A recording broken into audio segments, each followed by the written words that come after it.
Hello everyone, I'm going to a quick Garry's Mod tutorial on how to build a following robot with Wiremod.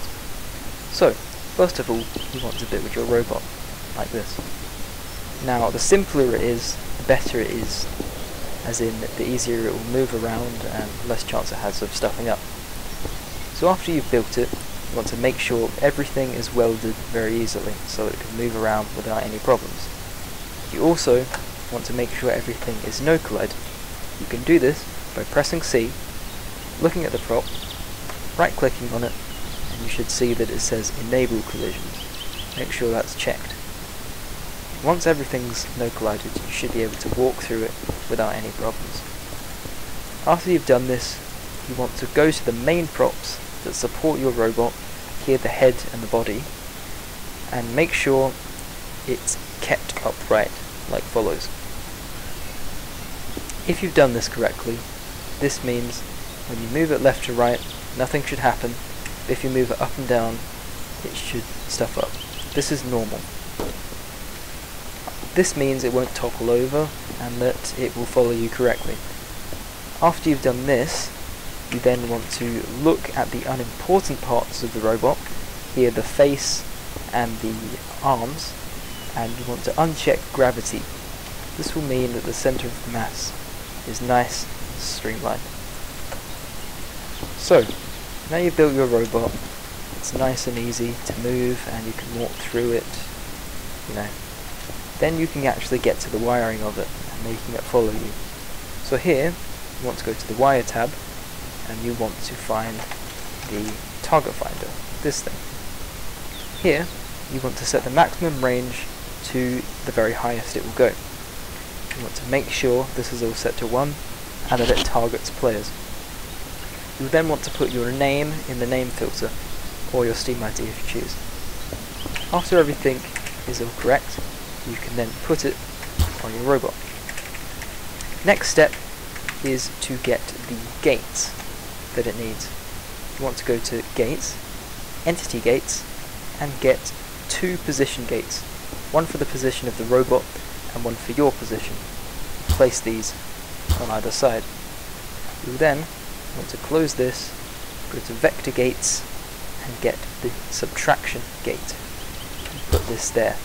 This will be used to subtract your position from the robot's position. Okay, after you've done this, you can then move to the parts which will make the robot move. Now, you want the beacon sensor. Now you want to make sure it outputs distance and that everything else is unchecked. Place this down.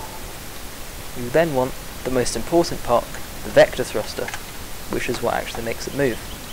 Here, you can mess around with the overwater, underwater effects, and your thruster sounds. I've chosen these to be none.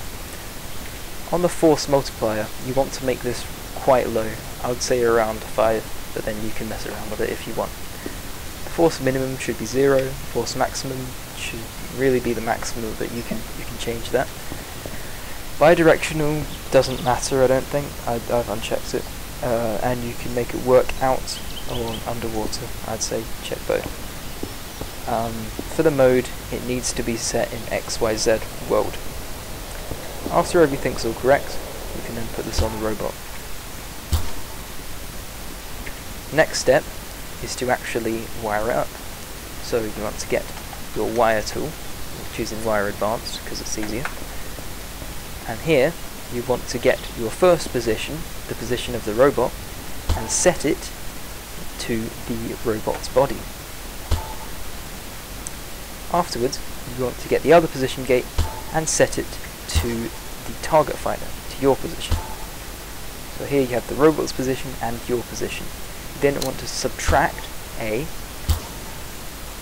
and B. So you want to get the robot's position minus your position to find the distance it needs to go to get to you. After this, you want to go to the target on the beacon sensor and wire this to the target finder. This will mean it now follows you and the distance should change. On your vector thruster here, you want to make sure collisions are disabled before setting the vector to the subtraction gate. That will tell it what it needs to do to get to you. And then you want to set the multiplier to the distance. That means however close or far you are will impact how fast it goes. So that means it will slow down when it gets near to you. Alright, now you should be done.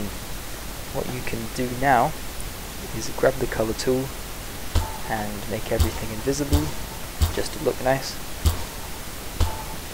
Double check that you can walk through it and everything works. And now let it go. And look, it should move to follow you and face you. It can go quite fast, however, it should just stop right in front of you. Alright, I think that's it. Thanks for watching.